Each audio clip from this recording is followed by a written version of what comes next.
বিকাশে লোন নিতে গেলে এইরকম অপশন আসে, লোন পাওয়া যায় না। কেনই বা এইরকম অপশন আসে আর কি করলে আপনি লোন পেতে পারেন, এই বিষয় নিয়ে থাকছে আজকে ভিডিও। চলুন ভিডিওটি শুরু করা যাক। বিকাশ অ্যাপে প্রবেশ করে লোন অপশনে ক্লিক করলেই কিছুক্ষণের মধ্যেই একটি মেসেজ শো করে এবং সেখানে বলে লোন নিতে আগ্রহী হয় আপনাকে ধন্যবাদ। লোন অপশনে ক্লিক করার পরেও আমরা লোন কেন পেলাম না, এই বিষয় নিয়ে আমরা এখন বিকাশ সাপোর্টের সঙ্গে কথা বলবো।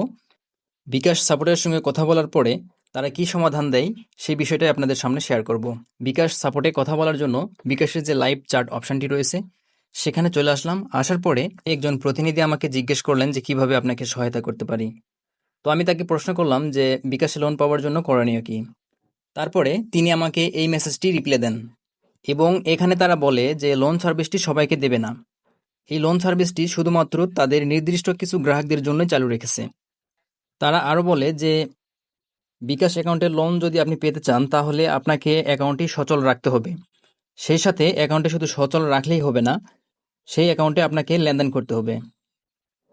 এখানে তারা আরও বলছে যে আপনি লোন পাওয়ার জন্য শুধু লেনদেন করবেন, আগে লেনদেন করতেন না, এখন শুধু লোন নিতে চাচ্ছেন সেজন্য যে অ্যাকাউন্টটি সচল রেখে খুব ভালো পরিমাণে লেনদেন করবেন, তাহলে কিন্তু লোন পাবেন না। এবং আপনি তাহলে কিভাবে লোন পাবেন? আপনি তখনই লোন পাবেন যখন বিকাশের যে লোন অপশনটি রয়েছে সেখানে ক্লিক করার পরেই আপনি লোন পাওয়ার জন্য যদি উপযুক্ত হন বা এলিজিবল হন তাহলে লোন অপশানে সেই অপশানটি শো করবে। এবং সর্বশেষে তারা এটা বলছে যে তারা যে গ্রাহকদের লোন দিবে সেই গ্রাহকদের অ্যাকাউন্টের স্ট্যাটাস এবং তারা কি ধরনের লেনদেন করে সেই বিষয়টা যাচাই করে তারপরে তাদেরকে লোন দিবে। লোন পাওয়ার জন্য আপনার অ্যাকাউন্টে পর্যাপ্ত পরিমাণে ব্যালেন্স রাখতে হবে এবং আপনাকে regular cash in, cash out, send money, bill payment ইত্যাদি যে ট্রানজ্যাকশনগুলো রয়েছে সেগুলো রেগুলার করতে হবে। তাহলে আপনার লোন পাওয়ার সম্ভাবনা রয়েছে। আশা করি এই বিষয়টি ক্লিয়ার হতে পেরেছেন যে আপনি কেন লোন পাচ্ছেন না বা কী করলে লোনটি পাবেন। ভিডিওটি এ পর্যন্তই। আপনি যদি এই চ্যানেলে নতুন দর্শক হয়ে থাকেন তাহলে অবশ্যই চ্যানেলটি সাবস্ক্রাইব করবেন।